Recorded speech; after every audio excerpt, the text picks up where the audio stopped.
Hello everyone, welcome to nursing chronicles YouTube channel. आज की इस वीडियो में हम रैपिड रिवीजन के लिए कुछ important upcoming nursing officer exam के लिए बुलेट पॉइंट्स को देखेंगे। सबसे फर्स्ट पॉइंट है हमारा, position change every 2 hours is the most effective method of prevention of pressure ulcer in a bedridden patient. Bedridden patient जो होते हैं उनके अंदर ज्यादातर चांसेस होते हैं कि हमें उनके अंदर प्रेशर अल्सर देखने को मिलता है, और इसे प्रिवेंट करने के लिए हमारा सबसे इफेक्टिव मेथड रहता है कि हमें हर 2 घंटे के अंदर उस पेशेंट का पोजीशन चेंज करना होगा। सेकेंड पॉइंट है हमारा, antibodies are produced by B lymphocytes, they function in the humoral immunity. Antibodies जो होती हैं वो बी लिम्फोसाइट से प्रोड्यूस होती है। लिम्फोसाइट, टी लिम्फोसाइट और बी लिम्फोसाइट आपने दोनों देखी होंगी, जो कि इसका फंक्शन होता है ह्यूमरल इम्यूनिटी प्रोवाइड करने का। नेक्स्ट है, fracture is a fracture of the proximal third of the ulna with dislocation of the radius. यहाँ पर हमें एक फ्रैक्चर का टाइप दिया गया है जो है मोंटेजिया फ्रैक्चर। इस फ्रैक्चर के अंदर क्या होता है, proximal third of the ulna जो होती है उसके अंदर फ्रैक्चर होता है, इसी के साथ ही जो रेडियस है उसका डिसलोकेशन भी देखने को मिलता है। फोर्थ पॉइंट है हमारा, compartment syndrome. Compartment syndrome is a complication of fracture in this increased pressure with in the myofascial compartment. अगर हम बात करते हैं फ्रैक्चर की, तो उसके अंदर हमें कॉम्प्लिकेशन के तौर पर देखने को मिलता है कंपार्टमेंट सिंड्रोम। कंपार्टमेंट सिंड्रोम के अंदर क्या होता है, जो मायोफेशियल कंपार्टमेंट होता है उसके अंदर प्रेशर इंक्रीज होने की वजह से यह सिंड्रोम डेवलप होता है। चलिए बढ़ते हैं नेक्स्ट पॉइंट की तरफ। Compartment syndrome is a serious complication of casting and splinting. Casting और स्प्लिंटिंग जो होती है उसका एक सीरियस कॉम्प्लिकेशन के अंदर काउंट किया जाता है कंपार्टमेंट सिंड्रोम को। It occurs when there is an increased pressure within a confined space which compromises blood flow and low tissue perfusion occur. जैसा कि हमने ऊपर देखा है कि मायोफेशियल कंपार्टमेंट जो होता है उसके अंदर प्रेशर इंक्रीज हो जाता है, जिसकी वजह से क्या होता है, वहां का जो ब्लड फ्लो है वो कॉम्प्रोमाइज होता है और जो टिश्यू परफ्यूजन है वो भी कम हो जाता है। नेक्स्ट है, कार्पोपेडल स्पाज्म इंडिकेट हाइपोकैल्शियमिया। अगर किसी के अंदर हमें कार्पोपेडल स्पाज्म देखने को मिल रहा है तो यह हमें यह इंडिकेट करता है कि यहाँ पर हाइपोकैल्शियमिया यानी कि कैल्शियम का लेवल जो है वो कम है। नेक्स्ट है हमारा, significant elevation of ESR and C reactive protein is seen during acute phase of rheumatoid arthritis. अगर हम बात करते हैं अर्थराइटिस का, तो उसका टाइप्स के अंदर एक हम देखते हैं रूमेटॉइड अर्थराइटिस। रूमेटॉइड अर्थराइटिस जब भी होता है तो हमें ईएसआर यानी कि इरिथ्रोसाइट सेडिमेंटेशन रेट जो होती है वो एलिवेट देखने को मिलती है। इसी के साथ ही सीआरपी यानी कि सी रिएक्टिव प्रोटीन जो होता है वो एक्यूट फेज के अंदर ज्यादा देखने को मिलता है। नेक्स्ट पॉइंट है हमारा, diet with high calcium content is usually not indicated to prolonged bedridden patient with fracture because decalcification is already there and it causes further renal calculi. जो भी हमारा बेडरिडन पेशेंट होते हैं जो प्रोलॉन्ग टाइम तक bedridden है, ऐसे patient के अंदर हम जो डाइट है वो हाई कैल्शियम वाली नहीं देते हैं। उसका रीजन यह होता है कि यहाँ पर ऑलरेडी डिकैल्सिफिकेशन होता है और जिसकी वजह से रिनल कैल्कुलाई जो होता है उसके होने के चांसेस ज्यादा हो जाते हैं। नेक्स्ट पॉइंट है हमारा, curling ulcer is a complication of burn. Burn की कंडीशन के अंदर एज ए कॉम्प्लिकेशन हमें देखने को मिलता है curling ulcer. It is a type of gastroduodenal ulcer. Curling ulcer जो है वो हमारा गैस्ट्रोडियोडिनल अल्सर का ही एक टाइप है, caused by a generalized stress response resulting in decreased production of mucus and increased gastric acid secretion. इसके अंदर क्या होता है कि म्यूकस का जो प्रोडक्शन है वो डिक्रीज हो जाता है, इसी के साथ ही जो एसिड का प्रोडक्शन है गैस्ट्रिक एसिड का वो इंक्रीज हो जाता है, जिसकी वजह से बर्न वाले पेशेंट के अंदर हमें जो अल्सर देखने को मिलते हैं वो होते हैं हमारे कर्लिंग अल्सर। चलिए बढ़ते हैं नेक्स्ट पॉइंट की तरफ। McBurney's point is located in right lower quadrant of abdomen. हम एब्डोमेन की बात करते हैं तो इसे 9 क्वाड्रेंट के अंदर डिवाइड किया गया है, लेकिन हमारा जो राइट लोअर क्वाड्रेंट होता है वहां पर हमारा मैकबर्नीज पॉइंट लोकेट होता है। It is situated at 1/3 of the distance from the anterior superior iliac spine to the umbilicus. अगर हम इसकी एग्जैक्ट सिचुएशन की बात करते हैं तो वो होता है हमारा एंटीरियर सुपेरियर इलाइक स्पाइन से इसकी डिस्टेंस होती है टू द अम्बलाइकस। 1/3 जो होता है वहां से लेकर अम्बलाइकस तक होता है। नेक्स्ट है जॉलिंजर एलिसन सिंड्रोम, जिसे कि जेई सिंड्रोम हम बोलते हैं शॉर्ट में।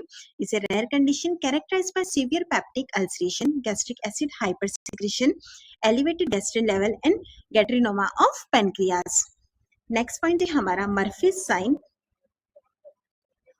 Patient can't take deep breath when examiner's hand passed below the hepatic margin because of the pain the patient felt in cholecystitis. Murphy sign जो होता है हमें कोलेसिस्टाइटिस के अंदर देखने को मिलता है। इसके अंदर क्या होता है, जब पेशेंट डीप ब्रीथ लेता है और एग्जामिनर जो है वो हेपेटिक मार्जिन के अंदर उसके हेड पास होता है तो उसकी वजह से जो है पेशेंट को पेन फील होता है। नेक्स्ट पॉइंट है हमारा clay coloured stool indicated the sign of obstructive jaundice. Obstructive jaundice के अंदर हमें जो स्टूल का कलर देखने को मिलता है वो होता है हमारा clay colour. Diverticulum is an outpouching और bulge in the lower part of the small intestine. Meckel's diverticulum जो होता है वो स्मॉल इंटेस्टाइन के लोअर पार्ट में आउटपाउचिंग या बल्ज की तरह दिखता है। द बल्ज इज कॉन्जेनाइटल यानी कि यह एट बर्थ से प्रेजेंट होता है। इसी के साथ ही यह जो होता है अम्बिलिकल कॉर्ड का लेफ्ट ओवर भी होता है। नेक्स्ट है हमारा tubercular otitis media. Tubercular otitis media जो होता है उसके अंदर क्या होता है, पेनलेस ओटोरिया देखने को मिलता है। Fails to respond to usual antimicrobial. इसी के साथ ही मल्टीपल टिम्पैनिक मेम्ब्रेन जो होती है उसके अंदर परफोरेशन भी होता है। इसी के साथ ही पेल ग्रेन्युलेशन टिश्यूज भी प्रेजेंट होते हैं। नेक्स्ट है हमारा mulberry mucosa is seen in hypertrophic rhinitis. अगर हम बात करते हैं हाइपरट्रॉफिक राइनाइटिस की तो इसके अंदर हमें जो देखने को मिलता है वो होता है हमारा मलबेरी म्यूकोसा। नेक्स्ट है हमारा function of the iris is to regulate the size of pupil and allow light to pass only through the center of the lens, which is optically most effective part. अगर हम बात करते हैं iris के function की तो यह क्या करती है, प्यूपिल का जो साइज है उसे रेगुलेट करती है। इसी के साथ ही जो लाइट है वो पास होती है only centre part of the lens से, जो कि एक मोस्ट इफेक्टिव इसका पार्ट है। नेक्स्ट पॉइंट है हमारा फुरोसेमाइड यादेंगी, जिसे कि हम लेसिक्स पे कहते हैं। यह हमारी एक लूप डायूरेटिक मेडिसिन है। यह एक्ट करती है हमारे thick ascending loop of Henle पे। इसका जो एक्शन हमें देखने को मिलता है वो होता है लूप ऑफ हेनले पे। नेक्स्ट है हमारा most common cause of neurogenic bladder in children. अगर हम बात करते हैं चिल्ड्रन की तो इसके अंदर न्यूरोजेनिक ब्लैडर का मोस्ट कॉमन कॉज है वो रहता है हमारा स्पाइना बाइफिडा। नेक्स्ट है hyposecretion of growth hormone in children results in dwarfism, जो हम प्रीवियसली क्लास में भी देख चुके हैं। ड्वार्फिज्म में के अंदर क्या होता है, ग्रोथ हार्मोन है, चिल्ड्रंस के अंदर उसका हाइपोसिक्रेशन देखने को मिलता है, वो कंडीशन हमारी ड्वार्फिज्म कहलाती है। इसी के साथ ही अगर एडल्ट्स के अंदर इसका हाइपर सिक्रेशन हो रहा है तो हम उसे कहते हैं एक्रोमेगेली। नेक्स्ट कंडीशन है हमारी cretinism is the endocrine disorder that can lead to mental retardation. Cretinism हमारा एक एंडोक्राइन डिसऑर्डर के अंदर आता है जिसकी वजह से मेंटल रिटार्डेशन भी देखने को मिलता है। नेक्स्ट पॉइंट है हमारा Addison disease is caused by deficiency of corticosteroid hormone. Corticosteroid hormone की डेफिशिएंसी की वजह से जो डिजीज होती है उसे बोलते हैं हम एडिसन डिजीज। डेफिशिएंसी की वजह से एडिसन डिजीज होती है, अगर ज्यादा हो गया तो उसकी वजह से कुशिंग सिंड्रोम होता है। नेक्स्ट है diabetes insipidus occurs due to the deficiency of antidiuretic hormone. Antidiuretic hormone जो कि हमारा एडीएच हार्मोन है, दूसरा नाम इसका वैसोप्रेसिन है। अगर इसकी किसी तरह से डेफिशिएंसी हो जाती है तो उसके अंदर डायबिटीज इंसिपिडस का कंडीशन डेवलप होता है। नेक्स्ट है Whipple's triad visible in insulinoma and other condition causes hypoglycaemia. Whipple's triad जो होता है विजिबल होता है इंसुलिनोमा और इसी के साथ ही इसकी वजह से हाइपोग्लाइसीमिया भी होता है। नेक्स्ट है most common cause of viral meningoencephalitis. अगर हम बात करते हैं वायरल मेनिंजोएन्सेफेलाइटिस की तो उसका जो मोस्ट कॉमन कॉज है वो है हमारा herpes simplex virus. Next point है हमारा the dosage of heparin is adjusted according to the activated partial thromboplastin time, while warfarin dosage is determined by the international normalized ratio. जब भी हम patient को है वारफेरिन या हेपारिन देते हैं तो हम यहाँ पर दो तरह के टेस्ट को ऑब्जर्व करते हैं, लेकिन यह दोनों ही मेडिकेशन के अंदर अलग अलग होता है।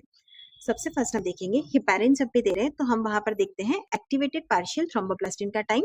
इसी के साथ ही वारफेरिन का डोज अगर हमें डिटरमाइन करना है तो आईएनआर यानी कि इंटरनेशनल नॉर्मलाइज्ड रेशियो को देखा जाता है।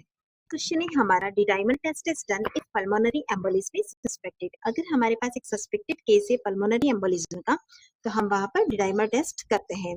डिडाइमर टेस्ट करने के बाद इसका जो लेवल होता है वो हमें 8th टाइम इंक्रीज देखने को मिलता है विनस थ्रोम्बोएम्बोलिज्म की कंडीशन के अंदर। नेक्स्ट पॉइंट है हमारा chest physiotherapy has no role and is not recommended for asthma. अगर अस्थमा का डिजीज कंडीशन है तो वहां पर हम चेस्ट फिजियोथेरेपी कभी भी रिकमेंडेड नहीं करते हैं और अस्थमा के अंदर सीपीटी का कोई रोल भी नहीं होता है। उसका रीजन ये है कि अस्थमा वाला जो पेशेंट होता है वहां पर ब्रेथलेस ऑलरेडी रहता है और अगर हमने सीपीटी दिया तो और स्ट्रेसफुल कंडीशन डेवलप होता है, तो अस्थमा जो है की कंडीशन में सीपीटी का कोई रोल नहीं होता है। नेक्स्ट है hallmark sign of MI. Myocardial infection की कंडीशन के अंदर क्या होता है, सीवियर पेन होता है जो कि रेस्ट पोजीशन चेंज करने के बाद भी रिलीव नहीं होता है। पॉइंट है हमारा cardiogenic shock occurs when inadequate oxygen and nutrients are supplied to the tissue because of left ventricular failure। Left ventricular failure की वजह से कार्डियोजेनिक शॉक डेवलप होता है। उसका रीजन ये होता है कि लेफ्ट वेंट्रिकल फेलियर हो गया, जिसकी वजह से ऑक्सीजन और जो न्यूट्रिएंट का सप्लाई है कार्डियक टिश्यूज को वो इनएडिक्वेट हो जाता है, जिसकी वजह से कार्डियोजेनिक शॉक डेवलप होता है। नेक्स्ट पॉइंट है हमारा cyanosis and pallor are signs of poor perfusion. अगर हम बात करते हैं पुअर परफ्यूजन की, तो उसके साइन के तौर पर हमें देखने को मिलता है साइनोसिस और पेलर जैसा कंडीशन। नेक्स्ट है digitalis toxicity result in hyperkalaemia. Digoxin is contraindicated if apical pulse is below 60 beats per minute because it further decreases heart rate. Digoxin medicine जो होती है उसे देते हैं तो हम हमेशा हार्ट बीट को चेक करते हैं। अगर हमारा एपिकल पल्स बिलो 60 है तो वहां पर हमें डिजॉक्सिन नहीं एडमिनिस्टर करना है, क्योंकि इसकी वजह से जो हार्ट रेट है वो और ज्यादा डिक्रीज हो जाएगी। नेक्स्ट है Aschoff bodies are found in myocardium in rheumatic heart disease.